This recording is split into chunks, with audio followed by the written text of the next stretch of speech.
So today we're going to talk about the new moon solar eclipse on August 12th that's in Leo. I've been waiting for this solar eclipse. I've been hearing about it one way or another from spirit in all kinds of readings for months on end. So I can't wait to see what the energies and the cards are about and what they're going to show us about this time period. Eclipses do last for about a 2-year cycle, and sometimes we feel it before it. So you could be feeling some of the energies that I mentioned in the card reading now. So good luck. Good luck with that energy. We're going to work it out together. Thanks for coming into my channel. A new moon total solar eclipse. Oh my heavens. Well, let's take a look at the cards. We're going to need to know what to do. You know what eclipses do? They always kind of kick you out of the house that you don't belong in, and they open the doors to the new house you do belong in. And you can apply that to any situation you've got going on in your world, whether that's relationships with itty bitty people, to big people, to love relationships, to, well, any kind of relationship you can possibly have, as well as the relationship to you. And I've been seeing the energy come into this eclipse. I know the moon, it's been activating in a lot of ways our heart chakra for months anyway. There were things that we needed to do on a heart level to get ourselves ready for the energies that have been pummeling us on the day-to-day, basically through the sky, one way or another. So here we're going to get hit with a lot more solar codes. And let's see how it's going to go for us. So we're looking at the first part of the new moon on August 12th, total solar eclipse. All right. This is going to be the deck I'm pulling from. And we're going to start with the first card. It is the Four of Wands. Okay. Just going to pull them all real quick and then we're going to talk about them. We're being crossed by the Two of Wands. Okay, so that's wand heavy already. We've got the Emperor coming below us. Oh my God, stodgy old guy. We've got the King of Wands. Now, we had him in our last reading with the full moon at the end of July. So, all right. I didn't realize that was a lead in, but I should know this by now. So he's in here running amok with his passion upside down. Good heavens, what's going to happen to us? We've also got the Chariot card. You know what? Human will, divine will, or a nice combination of both. That's what we're going to be dealing with. But my heavens, with this guy around, I'm not sure. There could be a little bit of trouble. That could be a little bit too much male machismo overriding the divine. But hey, I don't want to speak too soon. Also in the doorway to our future, into the gateway into our future, is the celebration. I call this the celebration card. It's the Three of Cups. So it is the love. It's the love in the ways that we celebrate, in the ways that we have gratitude, in the ways that we show up for ourselves and others in our world. Sometimes it can be the circle around you, the safe circle, like your spiritual family around you as well. So it is upside down in the doorway to the future. So let's see what the other cards are, and I'll reserve judgment as far as what that may mean until I see the other cards. We do have the Three as well of Wands. So we've had the Two, we've had the Three, and we've had the Four. There could be some momentum building and backtracking, building and backtracking. We've got the Knights, the Knight of Pentacles. So we could be dealing with, where is our worth going? What are we doing to invest in ourselves and our money and all the rest of it? And sometimes this is nonprofits, the Three of Wands and things like that. So who knows? Maybe you need to volunteer somewhere, or maybe your idea of helping is to volunteer and you need to do a little bit of that. The High Priestess is coming in as well to bring us good knows what. You know what I know she wants is your surrender, your complete surrender to the forces of the universe during this whole cycle of the solar eclipse in Leo hitting on August 12th. She wants your total surrender. you were already set out on the journey anyway. You've already invested. You may want to hold on tight. You may say, oh my God, I was heading this way, not that way. What do you mean I'm going this way? What do you mean I'm going that way? You had your own will that you were using and exercising. And maybe if you were a little hot-headed about how that was all going to go, you may have jumped the gun. You might have been too impatient. You may not have waited for the will of the universe to show itself. And now you could be wondering, am I actually still on the journey and going in the right direction? Or what did I do? Did I cut my nose off to spite my face? Am I getting there early? Am I getting there late? You could be very concerned about your effectiveness right now. However, if you have the high priestess and you're willing to just, you know, shuck it a little bit and just trust the universe. Let's not forget we had the chariot hanging over our head. So there is some sense of the divine will here coming in and helping us and showing up for us. Now, I guess,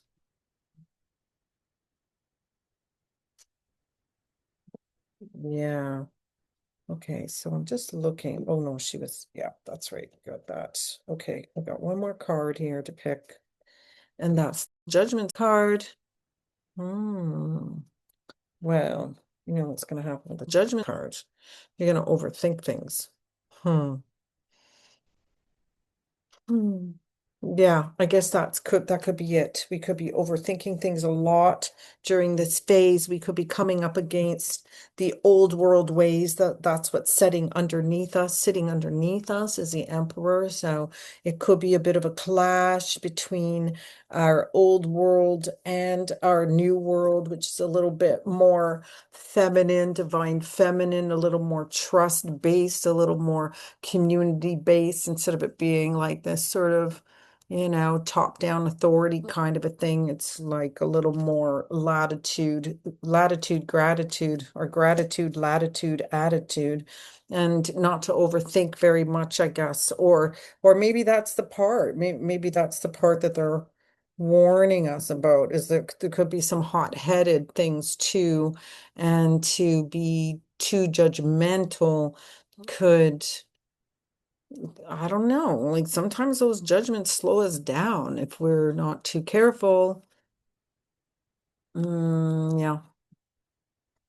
And anyway, you could be so hard on yourself too, because you could be measuring yourself against a paradigm that no longer exists, that's no longer possible, that's may not even actually be legal or morally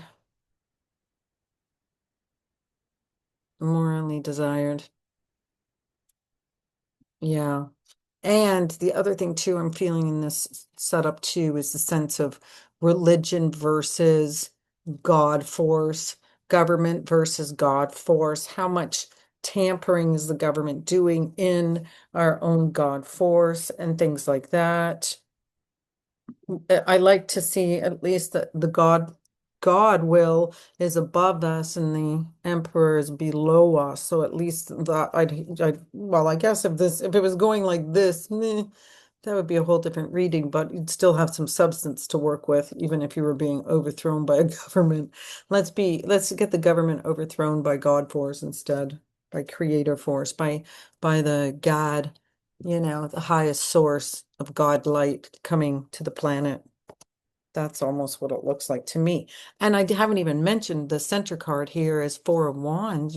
This can be, well, it's the pillars that we build things on. It's the foundation that we build our basis of everything on. So you could be really wanting a firmer foundation and wanting more security at home and in your own body space and in your own mental space and all the rest of it. So you could really be putting that as a first frontier focus, basically, is your sensible, centered self needs and ways that you can um, nurture, basically, to nurture and show up for yourself too. And what else am I seeing?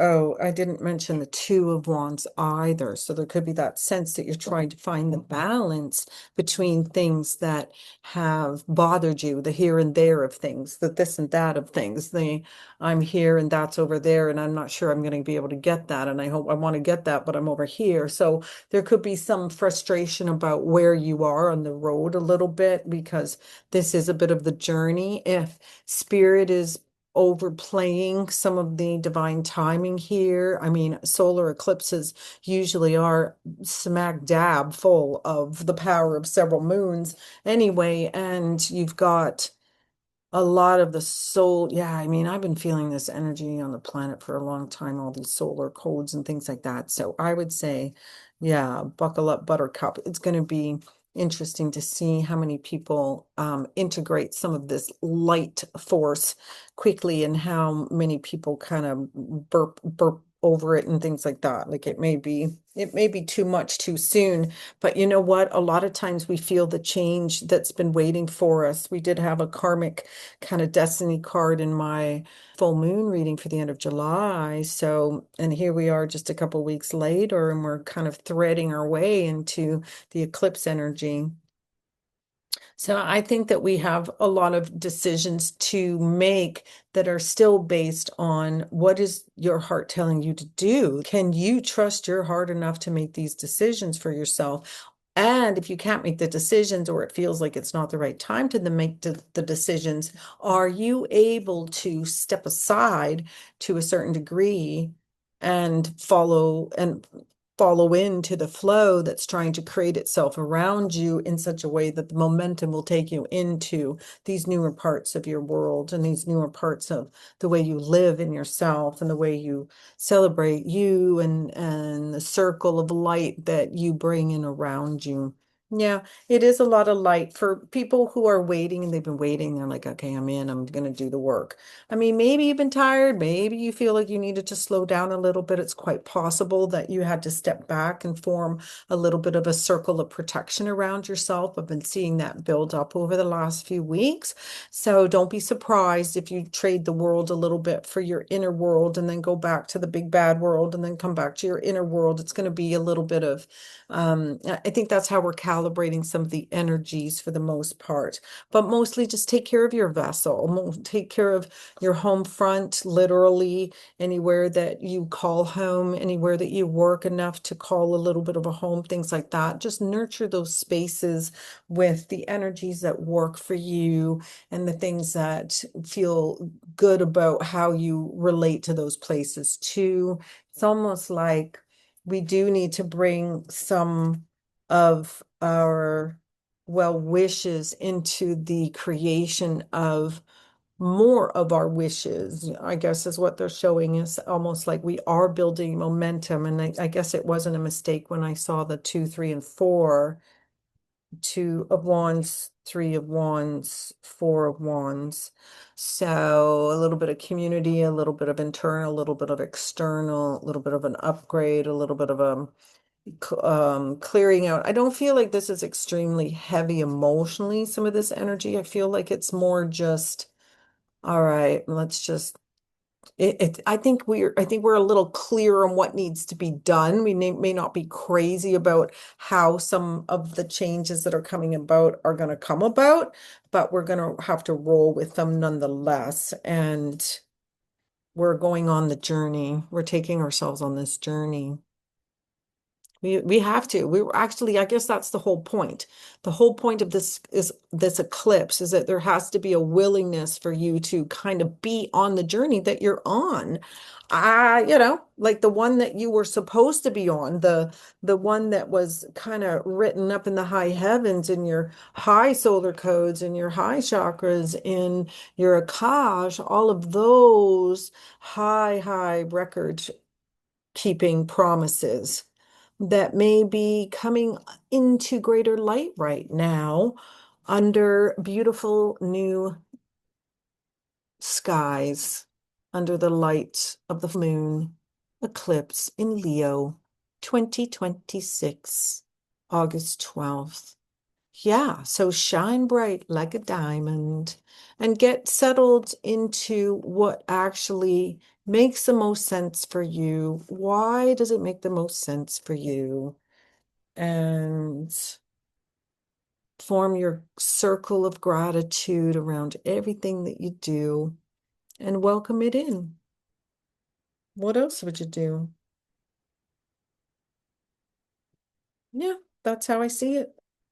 So I hope you have a great eclipse. This is the first of two eclipses. If you're wondering how the other eclipse is going to hit you, you can watch that part of my video next, and we'll go into the second part of the eclipse, and we'll get into that next. Thanks so much for coming into my channel. Please subscribe. I'll see you next time. Take good care. Bye for now.